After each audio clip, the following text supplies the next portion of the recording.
Hello and welcome back to the channel, or welcome if you are new here. For those of you that don't know me, my name is Emma Van Grieken. I am an author and an artist. Today I want to talk to you about this beautiful little book right here. This is Seasons of Life, and Seasons of Life is something that I have been working on bringing to life since I was about 15 years old.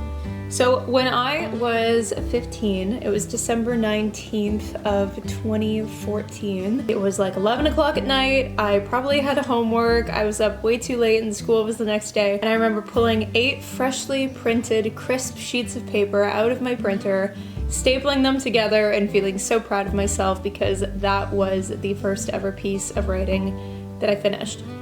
10 years later, that first piece of writing has since been revised and it's included in Seasons of Life, and it actually closes out the book. Being a published author is something that I have wanted for a very long time, and I know a lot of you in this community also share that desire. You have a creative project that you want to bring to life, you have something that you feel like was placed in your heart to share, and this is mine. So today I want to just tell you a little bit more about this book, because a lot of people don't really understand that it's not a poetry book, even though there's poetry in it. So I'm going to tell you about the things that make Seasons of Life really unique and honestly different from any other book that I have seen before. Seasons of Life is a coming-of-age novella interceded by letters on lost love, short stories, and reflective poetry. So what this book has that I haven't seen any other book with poetry do is it has a narrative arc. It has 2 different main characters in 2 different stories that carry you throughout the text, and interceding the chapters of the novella, interceding the love letters, there is poetry that reflects on concepts from those chapters. The most common piece of feedback I actually get when people hold this book in their hands is, wow, that's a book, because it's thick. And I think when people hear poetry book, they're picturing something like that big, where you can just kind of open up to wherever and you can pick a poem and there's a different poem in each page. That's not what this book is. The book is meant to be read cover to cover, because you get a few poems, then you get a chapter of the gazebo, which is the novella. Then you read another few poems and you get a love letter in that series that I have. Then you read some more poems and get a short story, but all of them add to each other. The whole book itself is broken into seasons, so you start off with spring, summer, fall, and winter, and there are some awesome pictures and illustrations in there as well. All of the photography I did myself. The illustrations came from my fabulous book designer who helped me design the cover. The start of this book is where I basically describe my personal philosophy on how the modern world got so disconnected from ourselves and God and other people. And then we get into a creation myth. We get into the story where a dad is telling a very young daughter about how humans used to be hunter-gatherers. We traveled in small tribes, and we learned from the moon how to turn stories into stars, and we had this deep connection with the spirit world, but we lost that, and the stars that were the map in the sky that brought us back together has faded, and so now we can't find our way back home to each other or to the spirit world. From there, we start getting into seasonal poetry. You have a couple poems, and then you get this letter, and it's this letter of a guy writing to this girl that he loved and lost about their relationship, and telling her that he really wants to get her back. And that is the story about choosing between other people's expectations of who it is that you should be, or being yourself, especially when you need to the most because you're fighting for something that you really believe in. There is an 8-chapter novella. Like I said, it's a coming-of-age story about a really dislikable character. He is honestly the most dislikable person you will ever meet.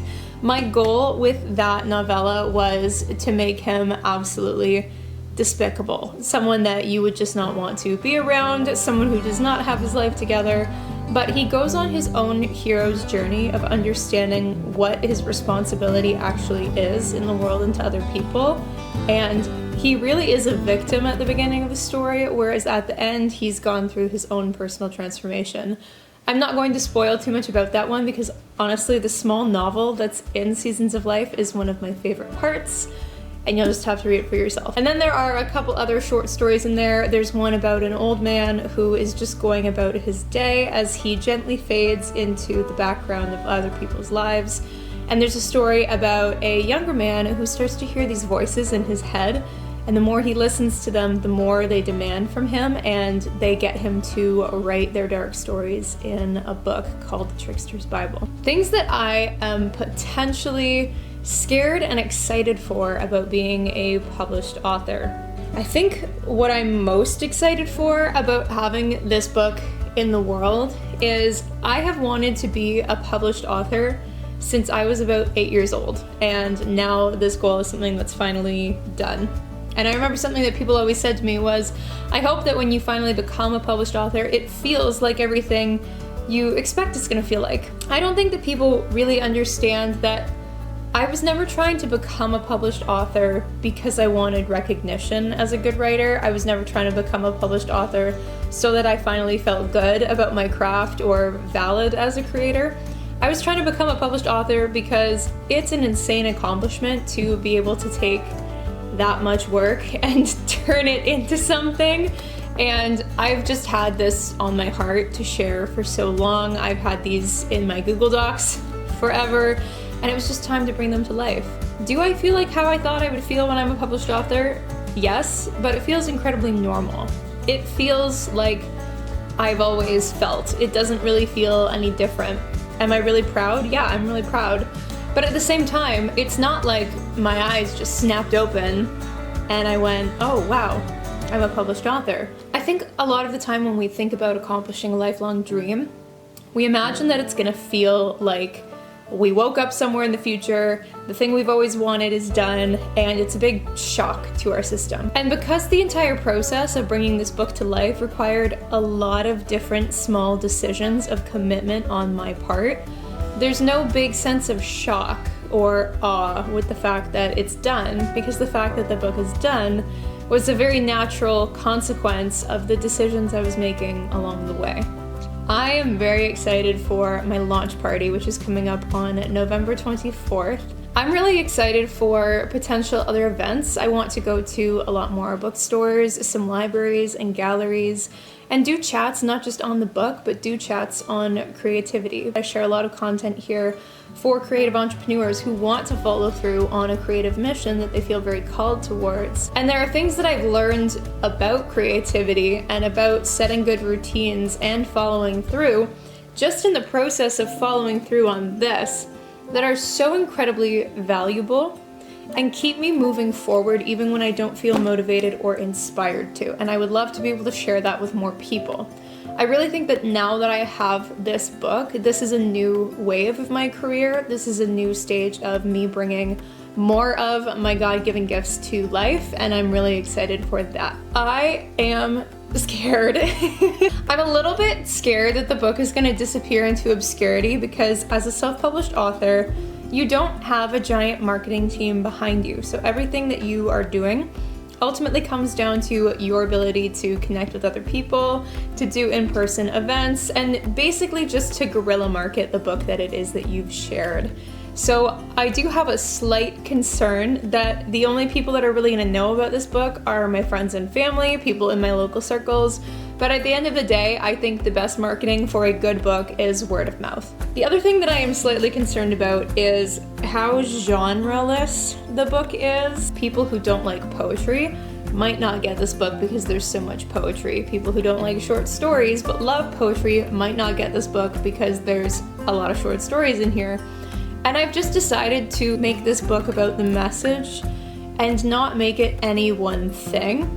And so far that's what people like. So far people really resonate with that. And I think that it's going to be both very daunting for me to continue marketing this to people outside of my direct network, but it's also going to be very fun.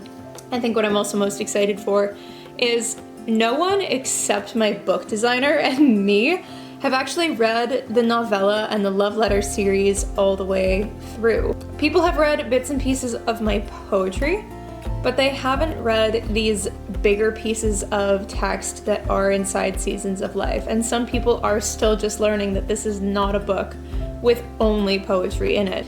it's very diverse. It's not meant to be just poetry, and that is the big thing for me, because I don't read poetry. I'm sorry if you're a poet, but I really dislike a lot of modern poetry. And so for me, when I was creating a book that has so much poetry in it, what I really wanted to share was a universal message of faith and transformation, but I also wanted to give people that narrative arc that they could follow. So I'm really excited for people to get into those two other pieces, the novella and the love letter series, where there are actual characters moving throughout the book. I ultimately am really proud and really excited to finally be able to share this with you, especially because I've been documenting so much of this process. If you go back on my channel, you will see from the time that I printed the manuscript off when I got back from my yoga teacher training in Guatemala. You'll see the big editing sprints that I did through March and April before working with my book designer in May. You'll see this whole season I went through of not really creating from May to June through July, and getting back into my work again after going through a lot of spiritual inner work on my own, figuring out what it is that I actually want to do in my career as an author and where I want to go next. So that is everything that I have to say about Seasons of Life. If you want to support this channel, you can purchase the book down below. It is available everywhere, and I promise there is something in here that you are absolutely going to love. You're gonna love it just as much as I do, and I can't wait for you to get your hands on it. I will see you in another video. Let me know what it is that you are working on right now creatively, whether that is a book, a brand, a business. I don't care, I just want to hear about it. I love making conversation in the comments. I respond to every single one of them because I want to build a community around this channel, and I really just love learning about what it is that you are fascinated by in your creative life. So let me know what that is, and I will see you next time. Bye!